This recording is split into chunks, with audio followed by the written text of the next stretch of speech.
أعوذ بالله من الشيطان الرجيم. بسم الله الرحمن الرحيم. الحمد لله رب العالمين. الحمد لله رب العالمين. الحمد لله رب العالمين. الحمد لله رب العالمين. Your Excellency Dr. Goodluck Ebele Jonathan, President and Commander-in-Chief of the Federal Republic of Nigeria, Your Excellency fellow heads of state and government, distinguished delegates, ladies and gentlemen. It is with immense joy and pride that I congratulate my brother, His Excellency Dr. Goodluck Jonathan, the government and the valiant people of Nigeria, Federal Republic of Nigeria, on the auspicious occasion of your centenary celebrations. Let me also use this occasion to convey our deep condolences, not only on behalf of my government and my humble self, but on behalf of the entire population of the Gambia for the tragic loss of young, precious lives at the hands of terrorists and extremists. My delegation appreciates the warm hospitality and the excellent facilities put at our disposal for this all-important event. I wish to express our gratitude to the government and people of Nigeria for taking this bold and Pan-Africanist initiative to host a summit on such a critical and long overdue theme at this crucial milestone in the evolution of Nigeria as a geopolitical powerhouse and in our common journey as Africans about more than half a century since the advent of independence from colonial domination. I commend Nigeria for the leadership role this great country has been playing in our pursuit of peace and security in Africa, especially in the ECOWAS sub-region. I recall that in May 2013, on the occasion of the 50th anniversary of the OAU-AU, we set ourselves the goal of ending all wars on the continent by 2020. It was during these celebrations in Addis Ababa that I proposed a decade of peace and reconciliation in Africa, and my government continues to advocate for this position because there cannot be any lasting peace in Africa if we do not reconcile our differences in a peaceful and harmonious manner. I am happy to note that the authority of heads of state and government of the AU have adopted this proposal for a decade of reconciliation. Therefore, it is indeed fitting that Nigeria has chosen such an apt theme as human security, peace and development for this summit.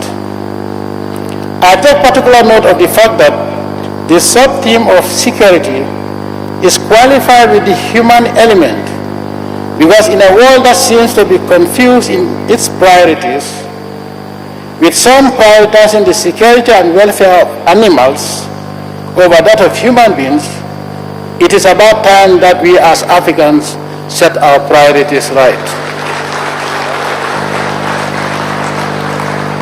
Human security cannot be attained if we do not go back to basics and reconnecting with our cultural and religious values.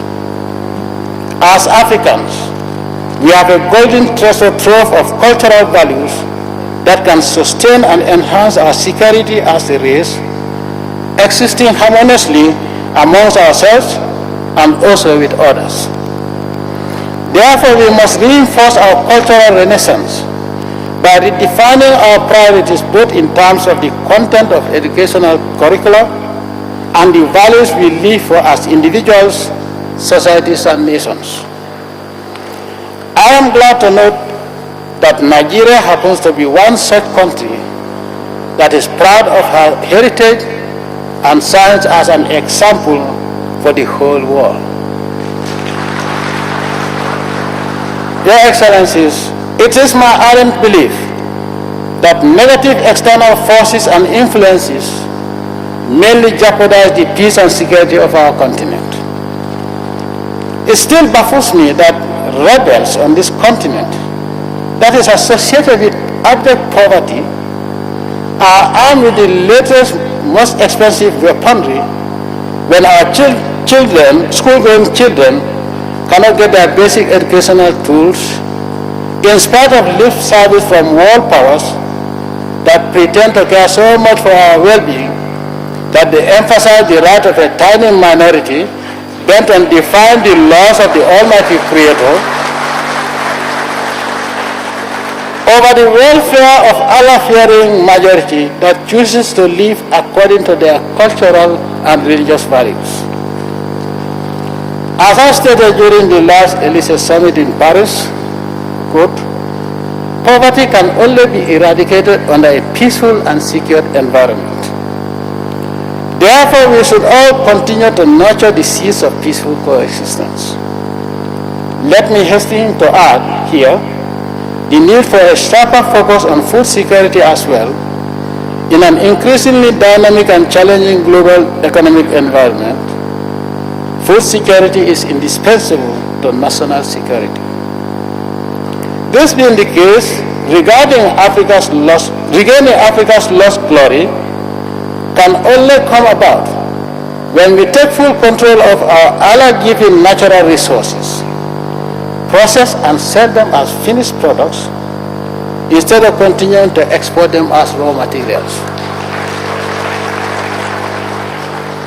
Your Excellencies, for this to happen, we must embark on industrialization,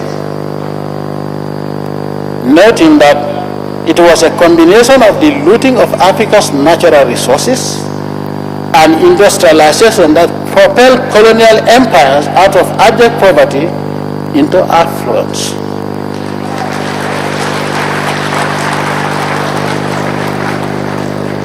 Economic prosperity for the entire African continent can only be achieved if we come together united and speak with one voice, ensuring that our resources are appropriated according to our own terms and not on the dictatorial conditions of outside multinational institutions.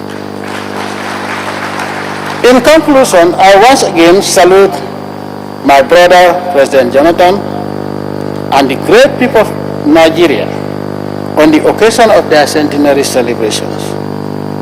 The government and the people of the Gambia will forever remain a sincere and grateful ally of the Federal Republic of Nigeria, Black Africa's powerhouse that has contributed so much for the liberation of the African continent and continues to use her resources to the benefit of less fortunate and less endowed African countries like the Gambia. We shall remain a true grateful brother and genuine partner of this great country and her people. For all the leadership role Nigeria has played in the liberation of the African continent from colonialism and apartheid to the maintenance of peace in troubled hotspots on our continent, we pray that Allah subhanahu wa ta'ala continues to bless and protect this great nation. Nigeria has contributed immensely towards the maintenance of peace and security and development in Africa, and it has done so paying a high price in terms of both material and human resources. Your Excellency, my dear brother, and my brothers and sisters of Nigeria, Africa, and the civilized world will remain grateful to this country as an indispensable giant in the advancement of our African civilization. However, we appeal to all Nigerians to reconcile their differences peacefully and maintain Nigeria as a strong and unified powerhouse of Black Africa.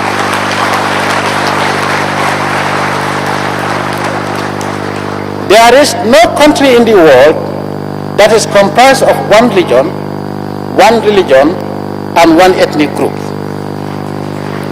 The beauty of Nigeria, and any country for that matter, lies in her cultural, religious, and regional diversity. Our diversity should be a source of strength, unity, and pride, and not division, weakness, and violence.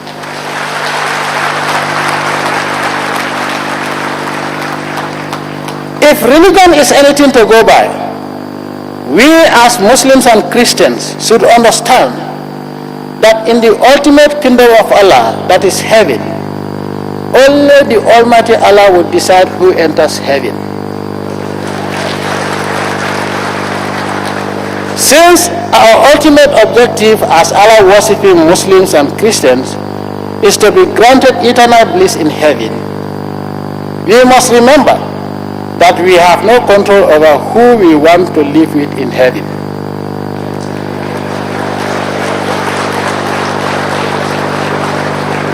Therefore, we must accept that in this world, we should tolerate each other, accept our diversity, since it is the same Almighty who created all of us despite our diversity. For my Muslim brothers, the Almighty Allah has given us a clear guideline as to how we should relate to other religions. And He did not prescribe violence. If you are a good Muslim, I will refer you to Surah Al-Kafirun, where Allah has stated that let the others worship what they believe in, you worship what you believe in. I will not believe in what you believe in. I will not worship what you worship, because you will not worship what I worship. Lakum dinukum waliyadin. Any good Muslim should abide by that and desist from violence and criminal behavior in the name of Islam.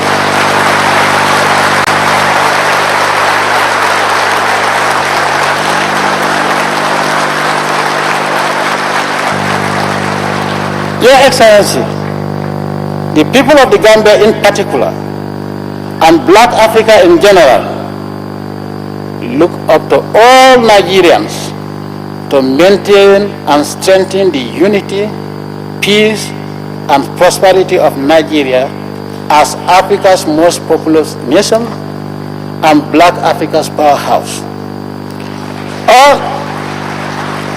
All Nigerians should understand that a divided Nigeria can only mean catastrophic consequences for the entire black race. Please, preserve the unity and peace of Nigeria, and remember that Nigeria is bigger than any regional, ethnic, or cultural consideration or interest. May the Almighty Allah continue to guide, guard, and bless the Federal Republic of Nigeria. I thank you for your attention.